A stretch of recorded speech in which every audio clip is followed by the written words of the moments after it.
Hello guys. आज का topic है इन्फ्लेशन। तो इन्फ्लेशन बेसिकली होता क्या है कि it is an increase in the general price level of goods and services in an economy, and when the general price level rises, each unit of currency buys fewer goods and services. That consequently, inflation corresponds to a reduction in the purchasing power of money. तो basically inflation होता है कि rise in the prices of goods and services in comparison to the previous years same month. तो basically ये बोलना क्या चाह रहे हैं कि जैसे अगर नवंबर में आपका किसी भी गुड्स का प्राइस 100 रुपया है और नवंबर 22 में आपका सेम चीज़ का 106 है, तो आपका परसेंटेज इन्फ्लेशन के टर्म्स में हो जाएगा 6%। सेम चीज़ अगर अक्टूबर 2021 में आपका किसी 200 है और अक्टूबर 22 में हो जाता है 205, तो ये आपका हो जाएगा इन्फ्लेशन परसेंटेज के टर्म में 5/200 दैट इज़ 2.5% इन्फ्लेशन। तो यहाँ पे इशू ये है कि headline inflation and core inflation, दो टाइप का इन्फ्लेशन है। और ये टॉपिक न्यूज़ में इसलिए है क्योंकि नवंबर 2022 का डेटा निकल के आया है न्यूज़ में, तो वो ये दिखा रहा है कि अराउंड 5.88% का इन्फ्लेशन है। तो आप लास्ट 1 ईयर का अगर इन्फ्लेशन देखोगे तो नवंबर में था 4.91, तो ये जो डेटा होगा वो नवंबर 2020 से कंपेयर किया हुआ होगा। फिर मैक्सिमम गया है 7.79, फिर थोड़ा गिरा, फिर बाद में फाइनली जाके ये अभी मॉडरेट टर्म्स में आया है।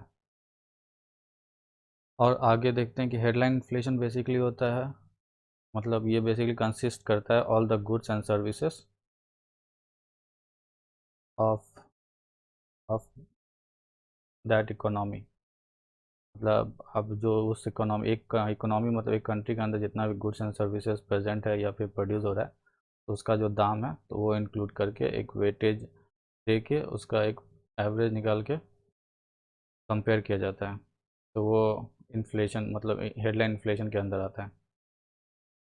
और कोर इन्फ्लेशन होता है कि all the goods and services except food and energy, क्योंकि फूड एंड एनर्जी जो है बहुत मतलब कम टाइम में ही फ्लक्चुएट करते रहता है, कभी गिर गया कभी बढ़ गया, वो थोड़े टाइम में।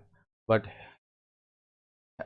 इसलिए कोर इन्फ्लेशन में इसको नहीं रखा जाता है, बट हेडलाइन इन्फ्लेशन में इसको रखा जाता है। ये आगे देखेंगे ये दोनों क्या है, और इसके अलावा और क्या टाइप का इन्फ्लेशन होता है। तो ये एक है। और प्लस इसका अभी ये हुआ है कि बेसिकली रिटेल इन्फ्लेशन जो है वो थोड़ा कम हो गया हेडलाइन वाला, बट कोर इन्फ्लेशन है अभी भी राइज़ कर रहा है, वो मोर देन 6% है। तो देखेंगे कि इसके लिए गवर्नमेंट ने क्या किया या फिर आरबीआई ने क्या किया, क्या इसका सॉल्यूशन निकाला है, तो वो सभी आगे देखते हैं। तो पहले देखते हैं टाइप्स ऑफ इन्फ्लेशन क्या क्या होता है। टाइप्स ऑफ इन्फ्लेशन होता है डिमांड, जैसे आपके पास ज़्यादा पैसा आ जाता है तो आप ज़्यादा गुड्स खरीदने लग जाते हैं, तो प्रोडक्शन अगर कम हो जाए तो उससे कम गुड्स प्रोड्यूस होगा, तो इससे भी एक इन्फ्लेशन क्रिएट हो जाता है। तो इसको डिमांड इन पुल इन्फ्लेशन कहते हैं। मॉनेटरी इन्फ्लेशन होता है कि जब आरबीआई अनकंट्रोलेबल अमाउंट में मनी प्रिंट करने लगे, जिसके कारण इकोनॉमी में बहुत सा पैसा आ जाए, तो उससे भी गुड्स का दाम बढ़ जाएगा ऑटोमेटिक, तो उससे भी इन्फ्लेशन जो क्रिएट होता है उसको कहते हैं monetary inflation. Cost push inflation होता है कि जैसे आप कोई भी सब्जी उब्जी खरीदते हो, तो वो सब्जी खरीदने के टाइम आपका क्या होता है कि बेसिकली ट्रांसपोर्टेशन किया जाता है एक जगह से दूसरी जगह, तो उसमें पेट्रोल का ज़रूरत पड़ता है। अगर पेट्रोल का दाम बढ़ जाएगा तो ऑटोमेटिक सब्जी का भी दाम बढ़ जाएगा, उसको कहते हैं कॉस्ट पुश इन्फ्लेशन।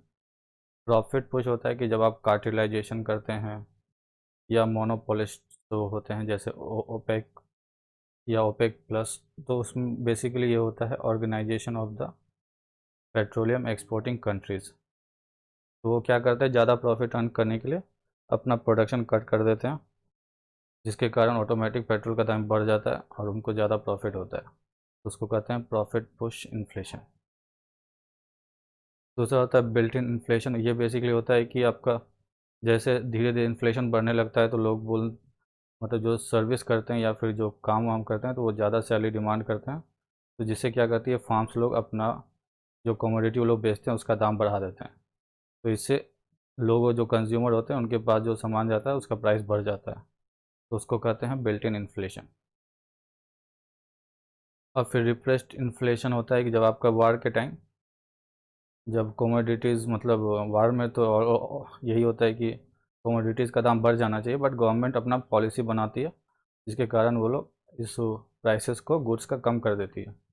बट जैसे ही वॉर ख़त्म होता है तो वो जो पॉलिसी बनाई है तो उसको विड्रॉ कर लेती है, उसके कारण जो है कमोडिटी का प्राइस बढ़ जाता है ड्रास्टिकली, तो वो इन्फ्लेशन जो क्रिएट करता है तो उसको रिप्रेस्ड इन्फ्लेशन कहते हैं।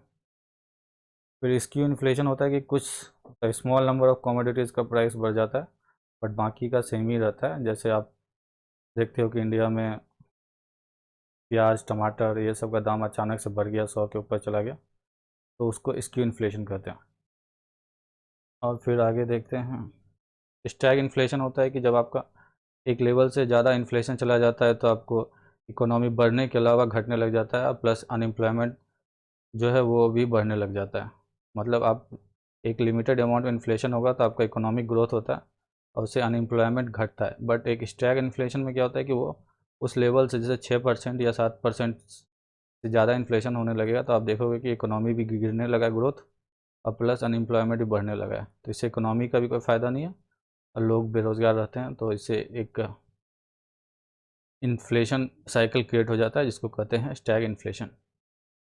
अभी हेडलाइन इन्फ्लेशन ये होता है कि it is the measure of the total inflation with in an economy, तो बात किया है including commodities such as food, energy prices, oil and gas, which tend to be much more volatile and prone to inflationary spikes. But core inflation होता है कि आपका inflation minus food and energy. इसको core से इसलिए minus किया जाता है क्योंकि फूड एंड एनर्जी बहुत जल्दी ही ऊपर नीचे होते रहता है। सडनली ऑयल का प्राइस गिर गया फिर 5 महीने बाद फिर बढ़ गया, तो इसलिए एक अलग से डेटा निकाला जाता है जिसको कहते हैं कोर इन्फ्लेशन। रिफ्लेश रिफ्लेशन का मतलब होता है कि आपका इकोनॉमी गिरा हुआ है और सडनली आपको इकोनॉमी में थोड़ा सा इम्प्रूवमेंट दिखता है, तो उसके कारण जो इन्फ्लेशन होता है तो उसको कहते हैं रिफ्लेशन। मतलब reflation is use to describe a return of prices to the previous rate of inflation. One usage describe an act of encouraging the economy by increasing the money supply or reducing taxes, seeking to bring economy back to the long-term trend following a dip in the business cycle. मतलब आपका economy जब growth गिरने लगता है तो government कुछ ऐसी policy बनाती है जैसे टैक्स कट कर दी, उससे आपके पास ज़्यादा पैसा आएगा तो आप ज़्यादा सामान खरीदोगे, या फिर वो यूनिवर्सल बेसिक इनकम टाइप का पॉलिसी ला दी, लोगों के पास ज़्यादा पैसा दे दिया तो लोग भी ज़्यादा सामान खरीदेंगे, तो इससे डिमांड बढ़ेगा। जैसे ही डिमांड बढ़ेगा तो थोड़ा सा बिजनेस साइकिल इंप्रूव करेगा, इकोनॉमिक ग्रोथ के साइड जाएगी, तो उससे थोड़ा सा इन्फ्लेशन क्रिएट होता है, तो उसको कहते हैं रिफ्लेशन। और स्ट्रक्चरल इन्फ्लेशन बेसिकली होता है कि that is a part of particular economic system at complete change in economic policy would be needed to get rid of it. मतलब जैसे आपको जब वोट का टाइम आता है या फिर कोई स्टेट इलेक्शन होता है तो गवर्नमेंट क्या करती है फार्मर्स के लिए एमएसपी बढ़ा देती है, तो ये इनबिल्ट हो गया है। मतलब कुछ भी कभी भी इलेक्शन हो स्टेट या सेंट्रल में या फिर म्यूनिसिपल में, तो ये ऑब्वियस सी बात है कि जो सरकार है वो किसी टाइप का किसान को हेल्प देगी ताकि वो लोग वोट कर सके। तो ये एक पार्ट हो गया इकोनॉमी का, ये हर टाइम होता है, तो इसको हटाना बहुत मुश्किल है। फिर या तो फिर वो लोग राइस 5 रुपये पल्सेस 6 रुपये ये सब भी कर सकते हैं। फिर ये भी हो सकता है APMC रिफॉर्म नहीं हुआ हो, कार्टलाइजेशन हो या फिर होर्डिंग हो करना शुरू हुआ। तो मतलब APMC में क्या होता है बेसिकली वो लोग सब खरीद कर रख लेते हैं अपने गोदाम में और बाहर नहीं निकालते, तो उसके कारण भी दाम बढ़ जाता है, तो वो भी एक स्ट्रक्चर इन्फ्लेशन में ही आता है। तो और या फिर वो ग्लोबल गुड प्राइसेस जब गिर रहा हो तो गवर्नमेंट वैट जो है अपना कम बढ़ा देती है जिससे उनके पास ज़्यादा पैसा आ जाता है, तो वो भी एक स्ट्रक्चरल इन्फ्लेशन के अंडर ही काउंट होता है। फिर अभी के टाइम में बेसिकली क्या हुआ था, जब इन्फ्लेशन 7.78 में गई थी तो आरबीआई ने किया था इंटरेस्ट रेट बढ़ा। मतलब बेसिक पॉलिसी होता है गवर्नमेंट का कि जब इन्फ्लेशन बढ़ जाए तो वो लोग इंटरेस्ट रेट बढ़ा देते हैं। That is 2.5। तो ये इंटरेस्ट रेट और ये फिर CRR या फिर SLR, ये सब जो बेसिकली होता है बैंक रेट, ये सब बाद में देखेंगे जब आरबीआई का कोई टॉपिक करंट अफेयर में होगा। बट अभी एक जनरल टर्म में होता है कि जब भी कोई लोन लेता है या बैंक से कोई लोन लेता है तो उसको कुछ इंटरेस्ट देना होता है बैंक को। तो वो जो इंटरेस्ट रेट होता है वो किसी डेटा पे आधारित मतलब बेस्ड होता है। तो वो डेटा आरबीआई डिसाइड करती है। उसके बाद उस पर से प्लस वो लोग अपना बैंक वाले कुछ अपना खर्चा पानी निकाल के एक इंटरेस्ट रेट सेट करते हैं। तो अगर जैसे ही आरबीआई अपना बेस रेट जो होता है, जो बेस रेट नहीं मतलब जो जिसको लेके जिस बेस को लेकर ये इंटरेस्ट रेट डिसाइड होता है उस पर इंक्रीज़ करेगी, तो ऑब्वियसली बात है कि आपका जो फाइनल इंटरेस्ट रेट होगा जो बैंक चार्ज करेगी वो भी इंक्रीज़ हो जाएगा।